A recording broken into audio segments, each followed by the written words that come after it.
Hello friends, welcome to our channel happy parenting happy life. எல்லோரும் எப்படி இருக்கீங்க? நல்லா இருக்கீங்களா? நம்மளோட சேனலில் நம்ம இன்றைக்கி ஒரு முக்கியமான ப்ரெக்னன்சி டிப்ஸ் வீடியோ தாங்க பார்க்க போகிறோம்.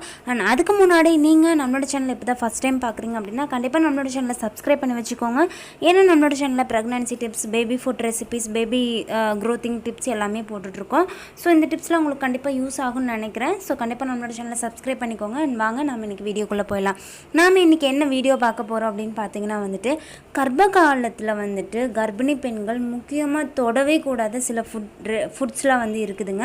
அது என்ன மாதிரியான உணவுகள்லாம் கண்டிப்பாக கர்ப்பிணி பெண்கள் மறந்து கூட தொற்றக்கூடாது அப்படின்னு சொல்லிதாங்க பார்க்க போகிறோம். வாங்க அது என்னென்னு பார்த்துடலாம். ஃபஸ்ட்டு பார்த்தீங்கன்னா, நம்ம மேரேஜ் ஆகிடுச்சு அப்படின்னாலே நிறைய உமன்ஸ் பண்ணுற ஒரு தப்பு என்னென்னு பார்த்தீங்கன்னா, நைட்டு வச்ச சாப்பாடு இல்லை நம்மளுக்கு பிடிச்ச சாப்பாடு ஏதாவது மிஞ்சி இருந்துச்சு அப்படின்னா அதை அடுத்த நாளுக்கு பிரியாணி எஸ்டர்டே செஞ்சுருக்குறோம் அப்படின்னா அடுத்த நாள் அதை சூடு பண்ணி சாப்பிடுவோம். ஸோ கர்ப்ப காலத்தில் இந்த மாதிரியான பழைய சாப்பாடு உங்களுக்கு பிடிச்ச சாப்பாடு இருந்துச்சு அப்படின்னா அதை ஃப்ரிட்ஜில் எடுத்து வச்சுட்டு அண்ட் அடுத்த நாள் காலையில் அதை சூடு பண்ணி சாப்பிட்றது கண்டிப்பாக செய்யவே கூடாது. ஏன்னு கேட்டிங்கன்னா, பழைய சாப்பாட்டில் சில பாக்டீரியாஸ் இருக்கும். அதையும் நீங்கள் சூடு பண்ணி சாப்பிட்றப்போ உங்களுக்கும் உங்கள் குழந்தைக்கும் ஏதாவது ப்ராப்ளங்கள் ஏற்படலாம். ஸோ கண்டிப்பாக இந்த மாதிரியான ஒரு பழைய சாப்பாடு சாப்பிட்ற விஷயம் பண்ணிட்டு இருந்தீங்கன்னா கண்டிப்பாக இப்போத்துலேருந்து அவாய்ட் பண்ணிடுங்க. கர்ப்பம்னு ஒன்று உங்களுக்கு கன்ஃபார்ம் ஆகிடுச்சு அப்படின்னா கண்டிப்பாக அதெல்லாம் சாப்பிட்றத நிறுத்திடுங்க. கர்ப்பம் ஆகாட்டியுமே நம்ம அதெல்லாம் சாப்பிட்றது தப்புங்க. ஸோ இந்த இதை நீங்கள் கண்டிப்பாக ஸ்கிப் பண்ணிடுங்க சப்போஸ் பண்ணிகிட்டு இருந்தீங்கன்னா. அண்ட் செகண்ட் ஒன் பார்த்தீங்கன்னா நம்மளுக்கு இப்போ நூடுல்ஸ், அதாவது சைனா ஃபுட்ஸ் இருக்குது இல்லைங்களா, அது சாப்பிட்றது நம்மளுக்கு இப்போ ஒரு ஹேபிட் ஆகிடுச்சு. நீங்கள் ஏதாவது ஹோட்டல் போனீங்க அப்படின்னாலுமே சைனா ஃபுட் விரும்பி சாப்பிட்ற மாதிரி ஒரு டிஷ் ஆகிடுச்சு.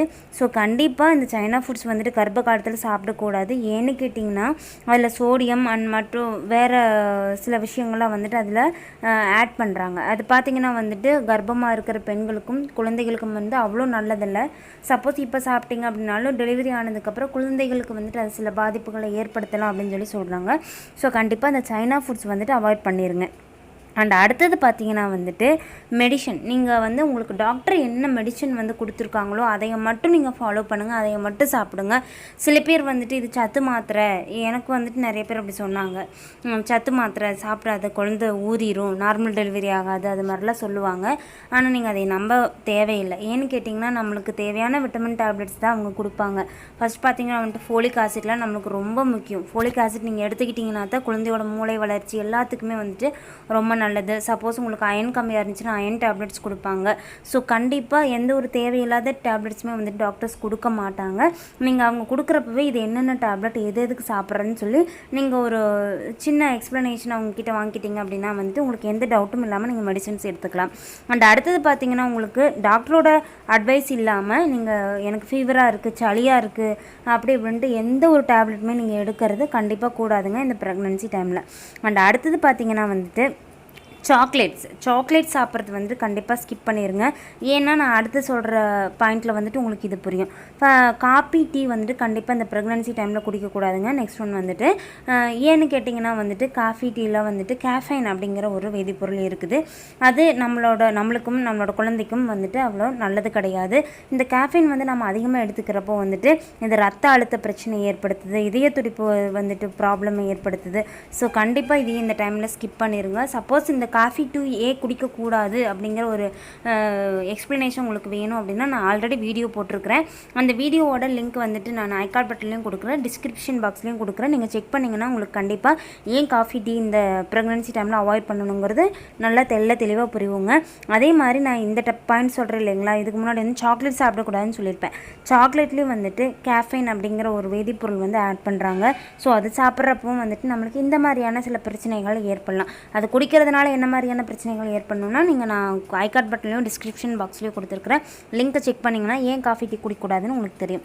அண்ட் அடுத்தது பார்த்திங்கன்னா பிஸ்கெட்ஸ் சாப்பிட்றது, கேக் சாப்பிட்றது, இந்த அவுட் சைடில் இருக்கிற ஃபுட்ஸ் வாங்கி சாப்பிட்றது இதெல்லாம் கூடாது. ஏன் பிஸ்கெட் கேக் சாப்பிடக்கூடாதுன்னா பிஸ்கெட்டில் உங்களுக்கு மைதா அதிகமாக இருக்கும் சரிங்களா. மைதா வந்துட்டு ஆட் பண்ணியிருப்பாங்க. நீங்கள் மைதா வந்துட்டு ஆக்சுவலி உங்களுக்கு ப்ரெக்னென்சி டைமில் நீங்கள் சாப்பிட்ற ஃபுட்டே வந்துட்டு உங்களுக்கு டைஜஸ்ட் ஆகிறதுக்கு லேட் ஆகும். மைதா வந்துட்டு நார்மலாக இருக்கிற பர்சன் சாப்பிட்டாங்க அப்படின்னாங்களே வந்துட்டு செரிமானம் ஆகிறதுக்கு லேட் ஆகும். ஸோ இந்த டைமில் பிஸ்கெட்ஸ், கேக்ஸ் இதெல்லாம் வந்துட்டு அவாய்ட் பண்ணிடுறது ரொம்ப நல்லது. அண்ட் அவுட் சைட் ஃபுட்டு ஏன் நான் எடுத்துக்கூடாதுன்னு சொன்னேன்னா, அவங்க எவ்வளோ ஹைஜீனிக்காக வந்துட்டு நம்மளுக்கு ஃபுட்டு மேக் பண்ணி கொடுக்குறாங்கன்னு தெரியாது. இந்த டைமில் நம்ம பானிபூரி சாப்பிட்றோம், இல்லை வேறு ஏதாவது வாங்கி சாப்பிட்றோம் அப்படின்னா அதில் ஏதாவது ஒரு பாக்டீரியாஸ் இருந்துச்சு அப்படின்னா அது இன்ஃபெக்ட் ஆச்சுன்னா நம்மளுக்கு லூஸ் மோஷன் போகிறது, ஏதாவது ஃபீவர் வர்றது, இந்த மாதிரியான பிரச்சனைகள்லாம் ஃபேஸ் பண்ண வேண்டியிருக்கும். ஸோ அதெல்லாம் கண்டிப்பாக கூடாது. அண்ட் அடுத்த ஒன்று பார்த்திங்கன்னா ஒரு முக்கியமான விஷயம், பச்சை முட்டையை குடிக்கிறது, அதே மாதிரி வந்துட்டு ஹாஃப் பாயில் போட்டு சாப்பிட்றது, அரவேக்காட்டில் முட்டையை சாப்பிட்றது, இதெல்லாம் கண்டிப்பாக பண்ணக்கூடாதுங்க. அதாவது அரவேக்காட்டில் முட்டையை வேக வச்சு அப்படி சாப்பிட்றது, அது எதுவுமே பண்ணக்கூடாது. நீங்கள் முட்டை சாப்பிட்ணுன்னா ஒன்றும் நல்லா பாயில் பண்ணி சாப்பிடுங்க, இல்லைன்னா வந்துட்டு நல்லா ஆம்லெட் போட்டு சாப்பிடுங்க. 2 பக்கம் நல்லா வேக வச்சு ஆம்லெட் போட்டு சாப்பிடுங்க. அண்ட் அடுத்தது பார்த்திங்கன்னா மெர்க்குரி வந்துட்டு ஹையாக இருக்கிற மீன்கள் எதுவுமே நீங்கள் சாப்பிடக்கூடாது. அண்ட் அதே மாதிரி சிக்கனில் பார்த்திங்கன்னா வந்துட்டு நாட்டுக்கோழி கறி வாங்கி சாப்பிடுங்க. ப்ராய்லர் சிக்கனை வந்துட்டு கண்டிப்பாக அவாய்ட் பண்ணிடுங்க இந்த ப்ரெக்னென்சி டைமில். அதே மாதிரி நாட்டுக்கோழி, மட்டன், நாட்டுக்கோழி முட்டை கிடச்சிது அப்படின்னா அதெல்லாம் வாங்கி சாப்பிடுங்க. அண்ட் அதே மாதிரி இந்த காடையெல்லாம் வளர்ப்பாங்க, அதே மாதிரி காடை அது மாதிரி கிடச்சதுனால அதெல்லாம் வாங்கி சாப்பிடுங்க. அதெல்லாம் ரொம்ப ஹெல்த்தியான ஒன்று. ஓகேங்க, கண்டிப்பாக இந்த டிப்ஸ் எல்லாமே உங்களுக்கு யூஸ்ஃபுல்லாக இருக்குன்னு நம்புகிறேன். நான் வேறொரு நல்ல தகவலோடு உங்களை மீட் பண்ணுறேன். அண்ட் கண்டிப்பாக நம்மளோட சேனலை சப்ஸ்கிரைப் பண்ணி வச்சுக்கோங்க. தேங்க்யூ.